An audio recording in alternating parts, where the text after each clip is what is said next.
Madam Speaker, for the opportunity to also contribute on this election offences amendment number 2 bill 2024. And Madam Speaker, yes, I do support this bill because of course what the bill is suggesting, some of us have gone through it, and of course we would want it to be amended so that we can fill those gaps or seal the loopholes. Madam Speaker, as many have said, yes, the bill is supposed to cure the unreasonable delays when it comes to the announcement of election results, Madam Speaker. And I remember, although this is talking about the general election, I remember in 2017, Madam Speaker, there was a delay. I can give this as an example in KIAMBU County, where the election of 2017, although it was the nomination, party nominations, where the results of the governor were announced, the results of the women rep were announced, but the results of the senator, they had to take about 3 days, Madam Speaker, to give the results. I think that was the period where the returning officers were cooking the results. So if this law was also to be applied within the political parties when they're doing their nominations, I think it can cure a lot of irregularities that would come with it, Madam Speaker. Madam Speaker, the law is also talking about those returning officers who tally results of ungazetted polling stations. And also it has been discussed that no one, the returning officer or any other person, should interfere with the results, Madam Speaker. But Madam Speaker, looking at this law and what it's trying to cure, I think we are going to bring more amendments to it, Madam Speaker, because it has been said here that the election is a process. So we don't want to just look at the issue of counting the votes, tallying, and announcing the results. We need to look at the process itself from the campaign period, Madam Speaker. I have a bill, Madam Speaker, that is coming, and I think I will try to see whether it can fit as an amendment in this amendment bill that has been moved here, Madam Speaker. And my bill was called the Anti-Campaign Lies Law, Madam Speaker. What am I talking about, Madam Speaker?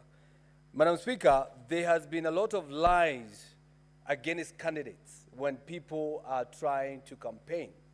And by lying, they lie to the voter who does not vote according to the way they understand their candidate, but according to how they were lied to, Madam Speaker. The same anti-campaign lies law, Madam Speaker, it also talks about lying on promises and policies and manifestos, Madam Speaker. And this is something that we need to look at as a parliament, that we should not allow people to stand and lie to the voter, and the voter will make a decision thinking that I'm voting for you to provide what you've just said, and yet, once you get in there, you change. So you made me vote for you as per what you had said, Madam Speaker. So I think this is an amendment that we need to bring into this law. And I can give an example again in 2017, Madam Speaker. Again is the campaign, the gubernatorial seat in KIAMBU County in 2017. Again is the former governor, William Kabogo, and the former governor, Waitito Babayao, Madam Speaker. And it was said the governor then in KIAMBU County had said nasty things about women. And by that, Madam Speaker, Governor Kabogo lost his seat. But nobody was able to prove whether he had actually said what it was purported to be said. And the person lost the seat. But since we do not have a law that talks about the anti-campaign lies law, he could not go anywhere. We call it propaganda and people think it's okay. Another example, Madam Speaker, we have the CS for mining. The CS, the former governor of Mombasa, Joho. He is on record, Madam Speaker, saying that he will never work with the President William Ruto. He called President Ruto a thief, and he said, I cannot work with him. Madam Speaker, many people never voted for William Ruto then because they believe in Joho. But today, Joho is in government. He is working under the same president, the same Ruto that he said he will never work with. So, Madam Speaker, they lied to the voters. And the voters did not make the right decision, the voters of Mombasa. never voted for us, never voted for Ruto, never voted for President Ruto, Madam Speaker, because they believed in what was said by the then Governor Joho, Madam Speaker. So what I'm trying to say, and what I'm... What's your point of order, Senator Eddy?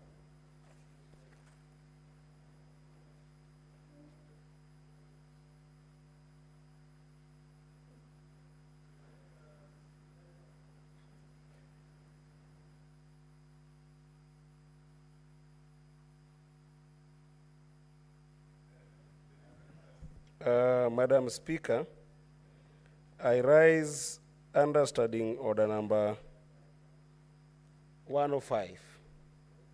Madam Speaker, read together with Standing Order number 101 and with prevalence of Standing Order number 101 on content of speech. Madam Speaker, the content of speech of the Senator of Kiambu has provoked the word "they lied to the people." And this is discussing the person of Honorable Joe, who is the CS for blue economy, mining in the country, Madam Speaker. There's a duality in that statement, Madam Speaker. There is one statement of fact issues that arises from the standing orders, but more importantly, Madam Speaker, is that it is discussing the persona of Honorable Joe, to the extent that the Senator of Kiambu is mischaracterizing and prosecuting the persona of the CS in this House without a substantive motion, Madam Speaker. And Madam Speaker, I think that is very out of order, and I think he should be able to withdraw that statement, apologize to the CS Joe, vehemently so, and if possible, Madam Speaker, if he must speak the kind of language that he has put on the character of the CS, Madam Speaker, then Senator Eddy, it has to be the substantive motion. You've actually made your point on there, your point of order. Senator Karungo, do you want to substantiate at a later time, or do you want to withdraw? Madam Speaker, now, this is what you're trying to cure. The truth, Madam Speaker. I have nothing to apologize about, because it is in the public domain. And if you'd want me to substantiate, Senator Karungo, I'll bring that please, clip here. Substantiate your statement by tomorrow, by Monday, when we... Yes, when the and I House hope, resumes. Madam Speaker, when I substantiate, you will allow for us to play a clip or a video of the said CS. Senator Karungo, please proceed. I will do that, Madam Speaker. I will do that, Madam Speaker. And thank you very much, Madam Speaker. Madam Senator Speaker, Eddy, what is your protects point of order? me. He has not even spoken. No, just speak where you are, please. Madam Speaker, I stood under the point of order 101 and point of order 105. The Senator of Kiambu has responded to point of order 105, where he says he can be able to substantiate, Madam Speaker. But that substantiation, Madam Speaker, is an allegation that is tantamount to discussing the character of the CS, Madam Speaker. Understanding order 101, he cannot discuss the Senator CS Eddy, without a substantive motion. That decision can only be made once he substantiates. Please. Madam Speaker, I would say that Senator Eddy has a red tie. Order, Senator Eddy. He has not continued to discuss the CS. That is your own saying, please. Thank Senator you very much.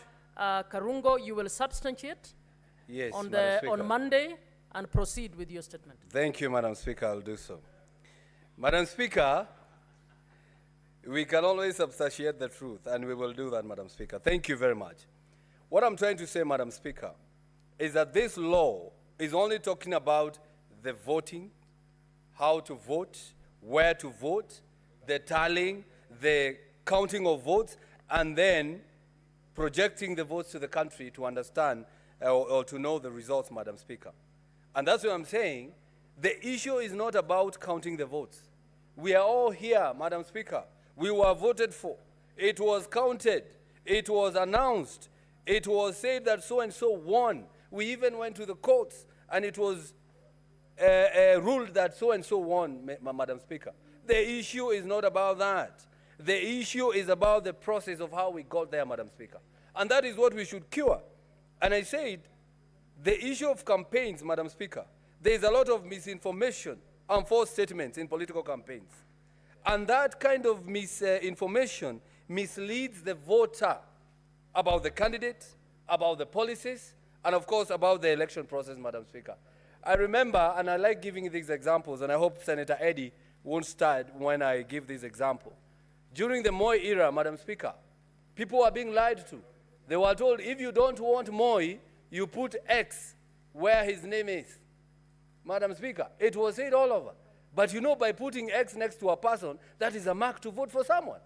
And that's how people were winning election, by misleading people, by telling, if you want so-and-so, you put right, and if you don't want them, you put X. So again, you destroy the vote, Madam Speaker. So this is what we are talking about when it comes to misleading the people when they are making a decision. Madam Speaker, we need to protect the voters' rights. And that is the example that I gave that, here today, Madam Speaker, by penalizing false statements that may influence voters' behavior, Madam Speaker. Madam Speaker, I was voted for. I said I will stand with my people and I will listen to my people, Madam Speaker. And this was said, and I like Senator Kajwang the other day, he is on record, saying that maybe we should also make it very easy for the citizens of this country to recall us from the parliament. We should make it easy for the public to impeach a senator and impeach a member of parliament. We have made it easy for governors. We have made it easy for presidents and deputy presidents.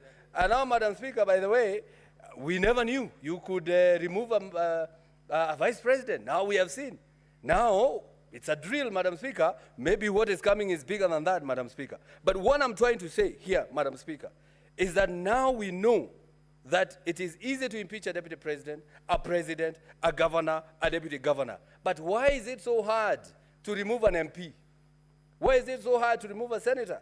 I stand with Senator Kajwang when he says he's going to bring the law that will make it easier for us, for the public, to remove the MPs and the senators and the MCA, yes. I think I'm going to add that, Madam Speaker. Because when we were voted for, we said we are going to listen to our people. Are we listening to them? Our people tell us, don't pass the finance bill. They even come to the streets, but we still pass, Madam Speaker. So I think this bill is an issue of not just votes. We also need to protect, or to make it an election offense when you lie to the people for them to vote for you. Because lying to the people to vote for you, you are voted under pretense, Madam Speaker. And that is conmanship, and that is against the law, Madam Speaker. Madam Speaker, as I support this bill with the amendment, I want to give an example. In 2010, the general election of the United Kingdom, there is a candidate by the name Phil Woolers, Madam Speaker, of the Labour Party, who was found guilty of false information following the Section 106 of the UK Representation of the People's Act, Madam Speaker. And what was the problem, or what was his issue, or why was his election nullified? It was nullified, Madam Speaker, because he lied against his opponent by the name Ellie Watkins, Madam Speaker. How did he lie? He said, if you vote for this man, he is an extremist. He is following Muslims. And if you vote for him, he will run away from the constituency and live in another constituency, Madam Speaker. But their law protects that. So Mr. Watkins went to court and said, how did he know I'm going to move? How did he know I was an extremist? And so the court listened to the case, and his election was nullified and was barred from running for the next 3 years, Madam Speaker. We need to clean our electoral system, we need to clean our electoral processes, and we need to clean we need to protect the integrity of the vote, to protect the people who vote for us. So I will support this bill, and I'll be bringing more amendment to it, Madam Speaker. Thank you very much, Madam Speaker. Senator Mungatana. Madam Speaker, I'd like to say on the onset